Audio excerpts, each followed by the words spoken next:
Espérate, a ver. Listo, ya está grabando. Entonces, Juli, puedes empezar cuando quieras. Listo. Buenas noches a todos. Muchas gracias por acompañarnos en esta charla. Como les dijo Andrés, pues mi nombre es Juliana Salazar, yo soy estudiante de 10º semestre y hoy les voy a hablar de las patologías comunes del pie. Esa es una charla que está enfocada hacia las patologías que se presentan con más frecuencia en la consulta ortopédica y también en medicina general.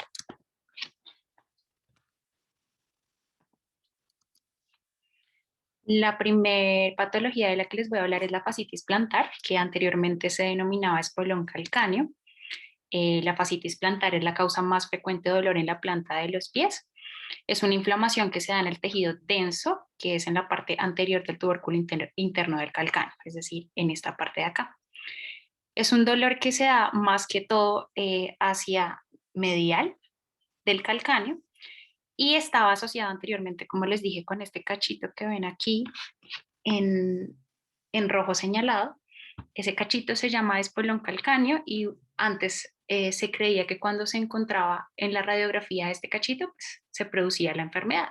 Sin embargo, hoy se sabe que no tiene nada que ver con la enfermedad y que la fascitis puede estar con el espolón o sin el espolón. Entonces no es la causa de la enfermedad. Los mecanismos de producción de esta patología. Entonces se produce principalmente porque la fascia está sometida a tracciones y a traumatismos repetidos, que lo que hacen es que estén una constante tensión y se produzcan microtraumatismos en la fascia. Entonces van a haber algunos factores que son predisponentes, como el inicio de las actividades deportivas fuertes, sin un acondicionamiento adecuado ni progresivo, cuando no hay un calentamiento suficiente antes de realizar actividad física, cuando hay una sobrecarga muscular, cuando hay debilidad muscular y hay algunos factores que son unos defectos biomecánicos, como por ejemplo tener pie plano, pie cóncavo o tener el calcáneo en valgo. La obesidad también es un factor que predispone precisamente porque la carga está aumentada en la fascia y tener una edad mayor a 40 años, esto porque hay un envejecimiento de la fascia y pues esto hace que haya mayor inflamación. En cuanto a la clínica, entonces se va a manifestar como un dolor localizado en la planta del pie, usualmente está dado hacia la tuberosidad calcánea y se va a irradiar en toda la parte interna del pie, es decir, por aquí, les estoy señalando. Se produce especialmente cuando el paciente se levanta en la mañana, entonces por eso se le llama el dolor del primer paso. Una vez que ya está instaurada la patología, entonces va a aumentar con la presión, va a aumentar apenas se despega la marcha, aumenta con el estiramiento del pie, luego de un periodo de reposo prolongado y en algunas ocasiones puede aparecer una tumefacción y esto es dependiendo del grado de la lesión que tenga el paciente. Esta radiografía es únicamente para mostrarles que, como les decía, pues estaba asociado al espolón calcáneo, sin embargo, pues no es causante. Entonces, como ven aquí, pues cualquier persona que vea esta radiografía va a decir que pues acá tiene una fractura y como tiene una fractura del espolón, pues va a ser peor la clínica, pero pues esto no es así. Eso es un hallazgo incidental, sin embargo, pues no va a tener que ver ni con la clínica ni con la gravedad de los síntomas de la fascitis. El tratamiento para la fascitis es completamente conservador en un inicio, entonces pues lo importante es saber que como se produce tensión entre el tendón de Aquiles y la fascia plantar, entonces lo que vamos a hacer es ejercicios de estiramiento precisamente de esta zona y también podemos acompañarlos con frío local. Esto pues va a reducir la sintomatología.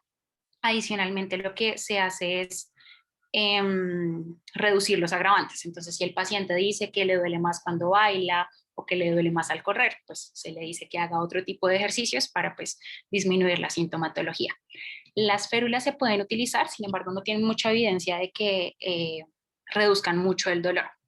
Ya cuando este tratamiento conservador no ha sido efectivo, se puede pasar al siguiente escalón, que serían las infiltraciones de glucocorticoides con algún anestésico en la articulación. Y si después de 6 a 12 meses no ha funcionado en ningún tipo de estos tratamientos, se puede pensar en una cirugía. Actualmente se realizan cirugías mínimamente invasivas para estas patologías. Aquí les traigo un video de cómo se realiza esta cirugía.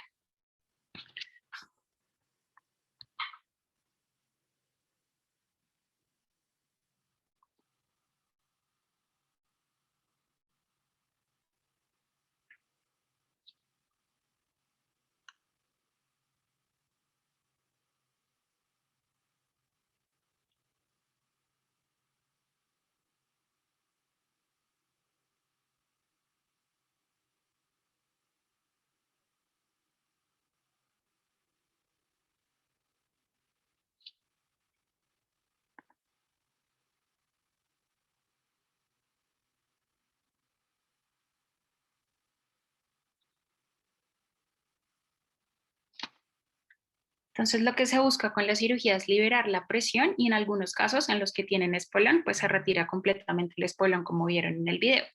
Es importante para esta patología que el diagnóstico es únicamente clínico, no se necesitan radiografías y las radiografías las solemos utilizar únicamente cuando los síntomas son atípicos y pues en este caso se quieren descartar otras causas del dolor del paciente.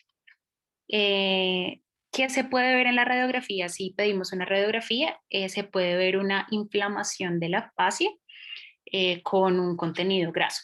Sin embargo, pues como saben, en la radiografía se ve más que todo hueso, entonces en estos casos se podría pedir una resonancia magnética, sin embargo, pues no es lo habitual.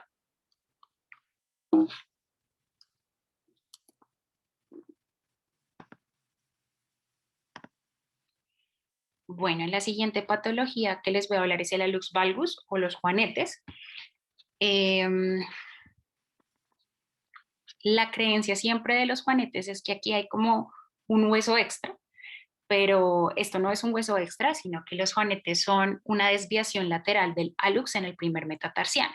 Entonces, si vemos aquí en la radiografía se ve más claramente. Entonces, pues lo que pasa es que hay una mayor tensión en la base del primer metatarsiano y hace que se desvíe hacia lateral. Sin embargo, como ven, las falanges van a rotarse internamente. Entonces, usualmente vemos la uña hacia medial, hacia lateral y el juanete sí se ve pues medial. También es importante mencionar que usualmente se creía que esto estaba asociado con los calzados. Entonces, no sé si han escuchado que dicen como las mujeres que usan tacones les salen juanetes y demás. Entonces, se han realizado distintos estudios que han mostrado que el calzado no es una asociación a la luz valgus. ¿Cómo se hizo? Se hizo en tribus que nunca han usado calzados en su vida y que también tienen juanetes. Entonces lo que se ha concluido es que es más de origen genético que porque se use algún tipo de calzado en específico. La fisiopatología, como les mencioné, es un aumento de la presión que se da debajo de la cabeza del primer metatarsial. Hay muchas teorías en cuanto a cuál es la etiología verdadera de el hallux valgus. Sin embargo, se sabe que es multifactorial. Entonces, hay tres causas principales que suelen estar conjuntas y es que haya una mecánica de una anatomía normal del pie, que haya hipermovilidad de la articulación y las influencias genéticas. Adicionalmente, se ha asociado con enfermedades inflamatorias de las articulaciones como la artritis reumatoide.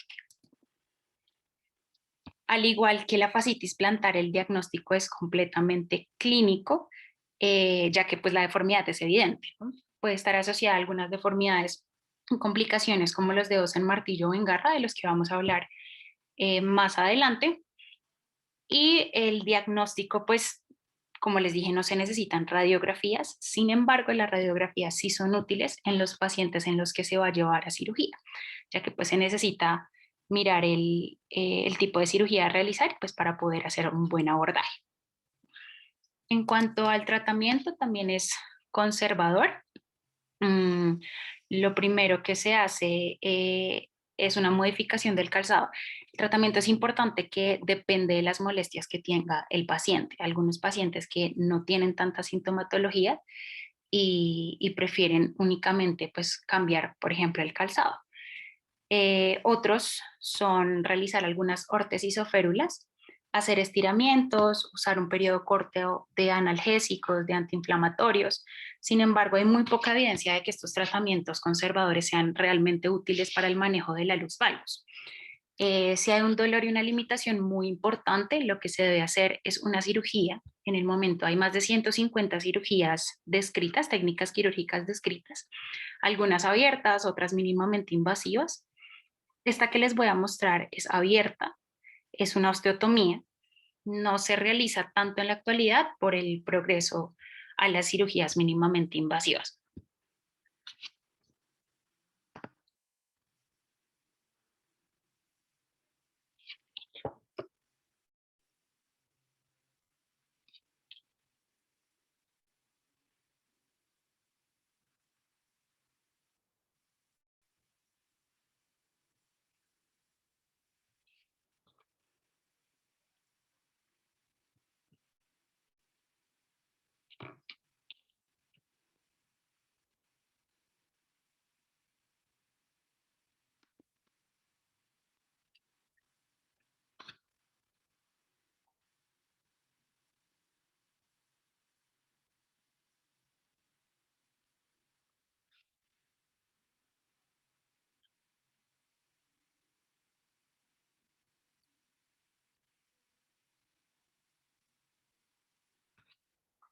Entonces ahí básicamente, como vieron en el video, se hace un corte del hueso, del metatarso, y con el fin pues de fracturar un poco el hueso para poder movilizarlo y que quede pues en la posición original, que no tenga la rotación.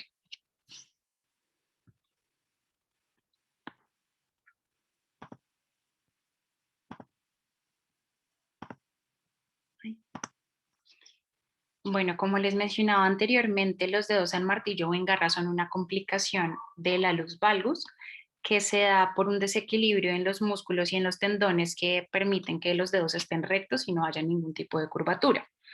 Estos dedos curvos van a generar callosidades, dolor, problemas estéticos y dificultad con los calzados.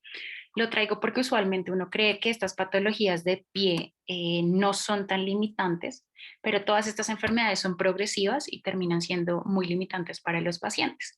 Se ha demostrado que, al igual que la artrosis de cadera o la artrosis de rodilla, este tipo de enfermedades produce una limitación en la marcha importante para los pacientes y al final termina reduciendo su calidad de vida, porque pues terminan no pudiendo caminar por este tipo de patologías. Entonces las imágenes que les traigo a continuación son imágenes de pacientes reales de una clínica de patología de pie. Esta primera es una paciente joven que tenía pues tanto alus valgus como dedos en martillo. Entonces esta paciente llegó a la consulta diciendo que pues tenía una limitación para el dolor, pero su problema principal era estético. Ella nunca se había pintado las uñas de los pies desde que tenía esta deformidad y no se ponía chanclas ni nada que pudiera mostrar su pie. Se le hizo una corrección, esto fue con una cirugía abierta. Esta imagen de acá, no sé si están viendo el cursor, pero bueno, la imagen del medio es el posoperatorio a la semana. Como ven, pues fue abierta, acá tiene una cicatriz, acá tiene la otra, y la del dedo gordo no se ve porque es aquí medial. Si pueden ver, pues una de las cosas más interesantes es que la paciente llegó con las uñas pintadas, lo cual pues también nos habla de calidad de vida. Y si ven, aquí también se ve como el bronceado de las chanclas. Entonces, pues no solo es por la limitación y por el dolor, sino también por un tema estético y de calidad de vida de los pacientes.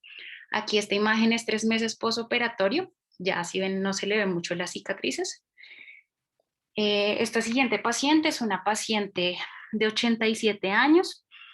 Muchos dirán pues que a los 87 años uno que se va a hacer este tipo de cirugías, pero esta paciente tenía una limitación a la movilidad y un dolor muy importante. Se le realizó una cirugía mínimamente invasiva. Como ven, aquí no se le ve las cicatrices como a la paciente anterior. Este es el pie como estaba antes de la cirugía.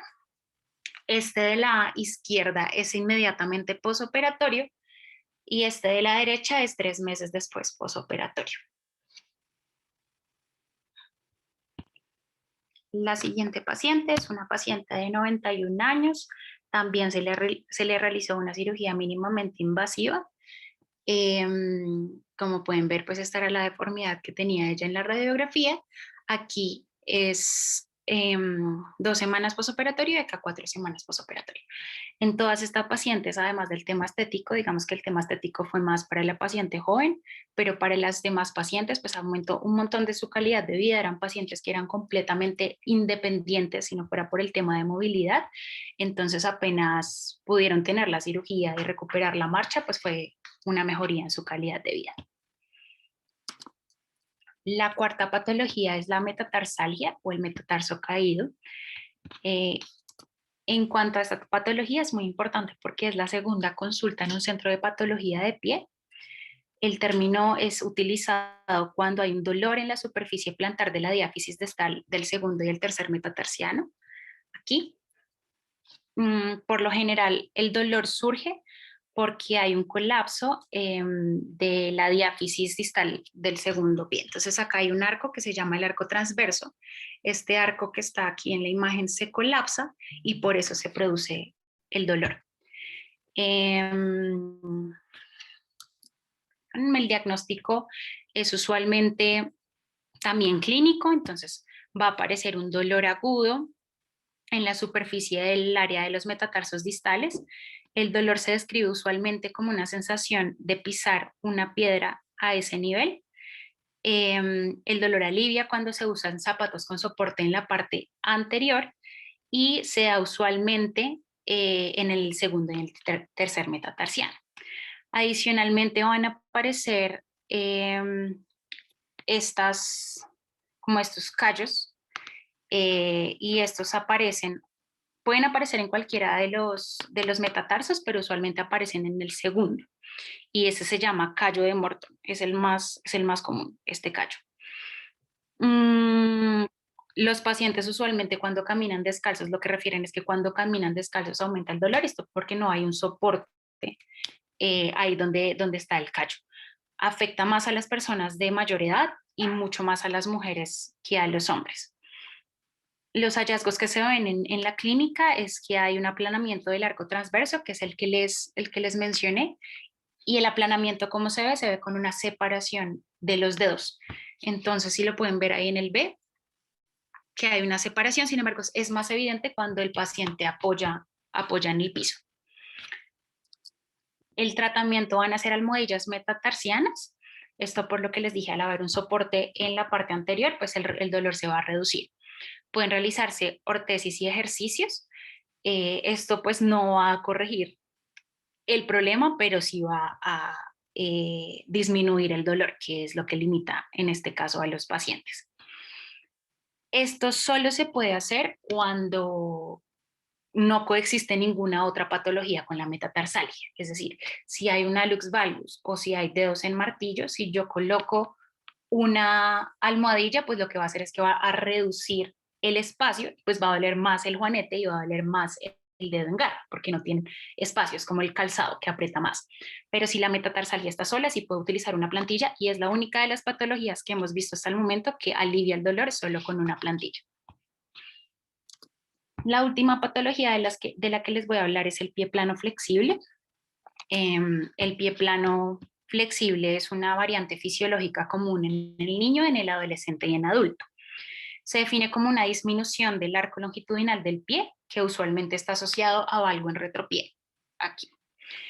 Es asintomático en la mayoría de los pacientes y es muy común pues, en la infancia. Se asocia también a una laxitud ligamentaria generalizada y suele disminuir a medida que pasa la edad.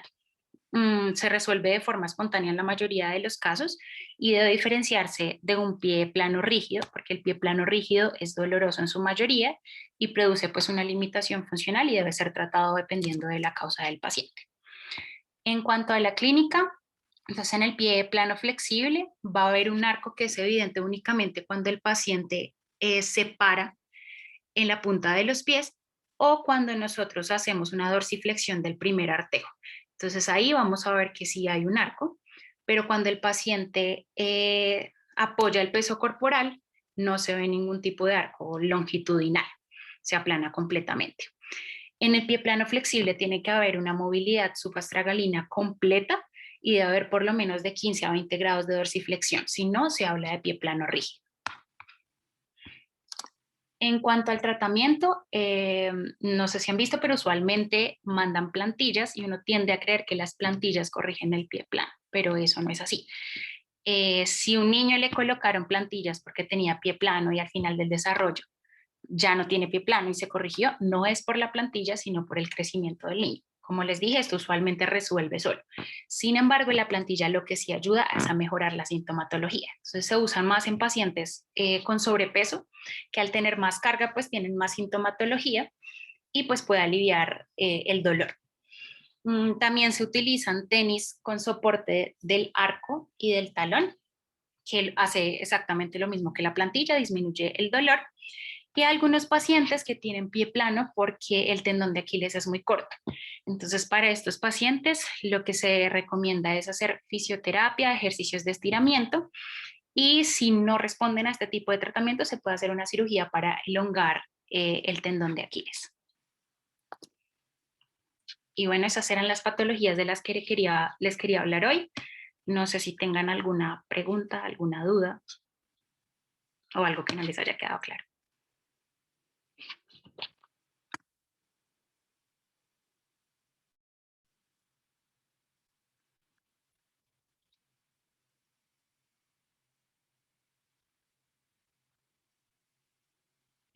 Sí, Santiago tiene una Santiago. pregunta.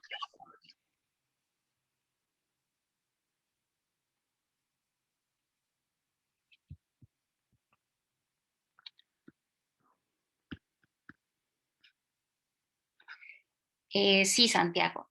Entonces, para el colapso del arco plantar, también hay una cirugía, es decir, para el pie plano, que se utiliza únicamente en menos del 5% de los casos, y es en los casos en los que hay un dolor persistente y que hay un aplanamiento severo del arco. Entonces, lo que se hace usualmente, la más recomendada, es la osteotomía de elongación del cuello del calcáneo, y esto lo que hace es permitir, entonces se le quita, aquí en esta imagen se puede ver, se quita acá esta parte, entonces lo que permite es que haya un mayor arco y pues lo que hace es que ya no exista dolor por esta patología. No sé si te quedó claro. Para el que vimos antes del pie plano, para la metatarsalgia, lo que pasa es que en la metatarsalgia el dolor, o sea, hay un aplanamiento del arco, pero se corrige completamente con las almohadillas. Sí hay cirugía, pero la cirugía usualmente se hace cuando coexisten otras patologías, no cuando solo hay metatarsalgia. Entonces se podría hacer, pero no es usual que la hagan.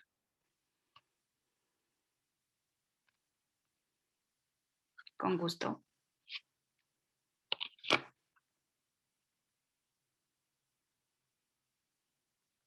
¿Alguien más tiene alguna pregunta, algo que no haya quedado claro que quieran que repita?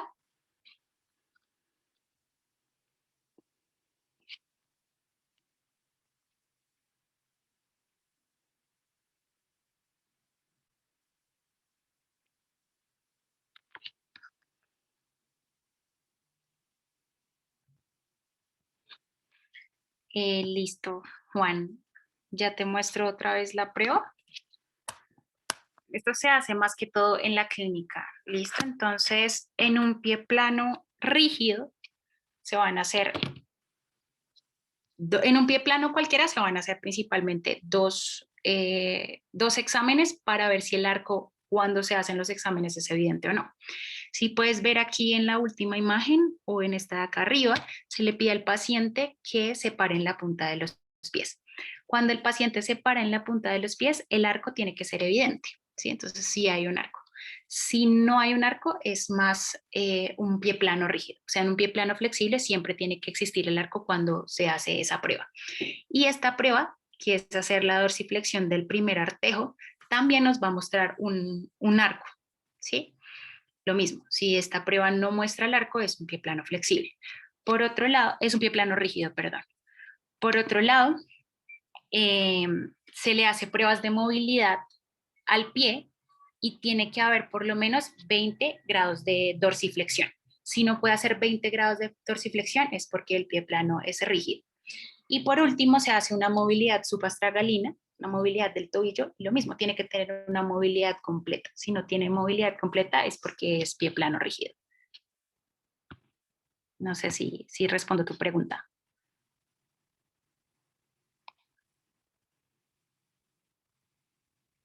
Con gusto. ¿Alguien más quiere hablar? No, el pie plano rígido no se cura fisiológicamente. Ese sí se tiene que corregir. O sea, el único pie plano que corrige con la edad y con el desarrollo es el flexible. El pie plano rígido se tiene que evaluar la causa y dependiendo de la causa se corrige, pero no se corrige solamente, pues como solo con el desarrollo.